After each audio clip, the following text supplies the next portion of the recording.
Hi welcome back to our channel. తెలంగాణలో కొత్త ఆసరా పింఛన్లకు ప్రభుత్వం నిర్ణయం. అర్హుల జాబితాలు సిద్ధం చేయాలని కలెక్టర్లకు ఆదేశాలు.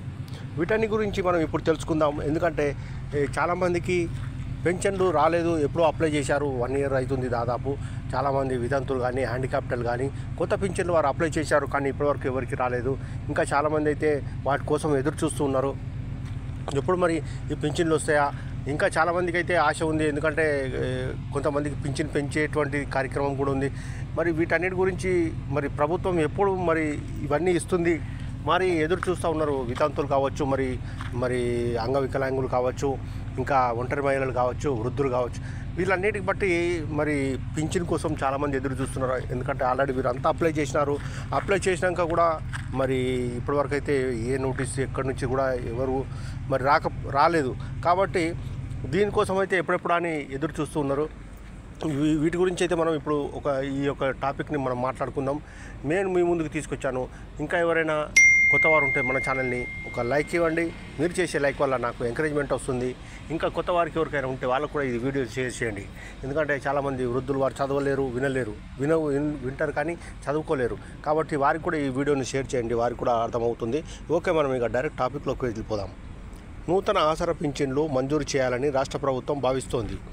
అర్హుల జాబితాలు సిద్ధం చేయాలని ఆదేశాలు జారీ చేసింది. కాంగ్రెస్ ప్రభుత్వం అధికారంలోకి వచ్చాక నూతన పింఛన్లను మంజూరు దరఖాస్తు స్వీకరించింది. రాష్ట్ర వ్యాప్తంగా దాదాపు 5.20 లక్షల దరఖాస్తులు పెండింగ్లో ఉన్నాయి. పింఛను లబ్ధిదారులైన వ్యక్తి చనిపోతే ఆయన భార్య వితంతుకు పింఛను ఆన్లైన్లో దరఖాస్తు చేస్తున్నా మంజూరు చేయడం లేదు. ఇటీవల పింఛన్లపై పేదరిక నిర్మూలన సంస్థ సమీక్ష నిర్వహించింది. పెండింగ్ దరఖాస్తులు భారీగా ఉన్నందున కొత్త పింఛన్ల మంజూరుకు ప్రతిపాదనలు సిద్ధం చేయాలని నిర్ణయించింది.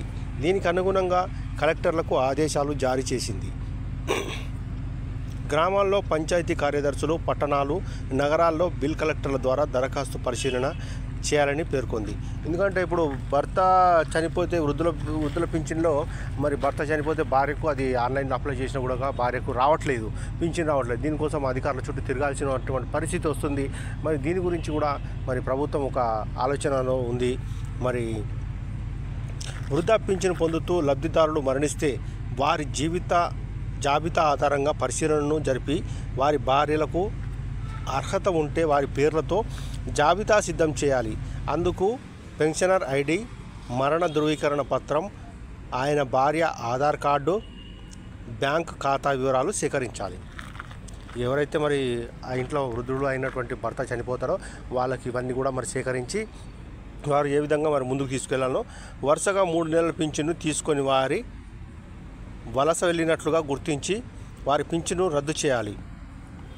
వారి భార్యలు వృద్ధాప్య పింఛన్కు అర్హులైతే వారి పేర్లతో జాబితా తయారు చేయాలి.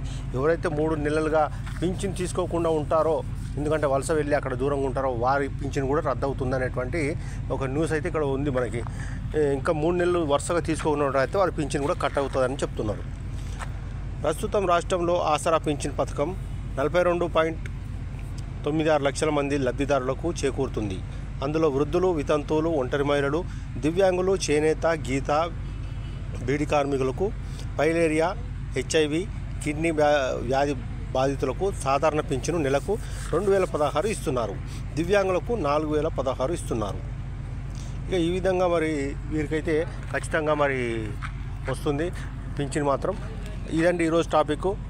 మీరు కూడా ఇంకా ఎవరికైనా తెలియని వాళ్ళు ఉంటే వీరికి వీడియో షేర్ చేయండి. Okay, bye.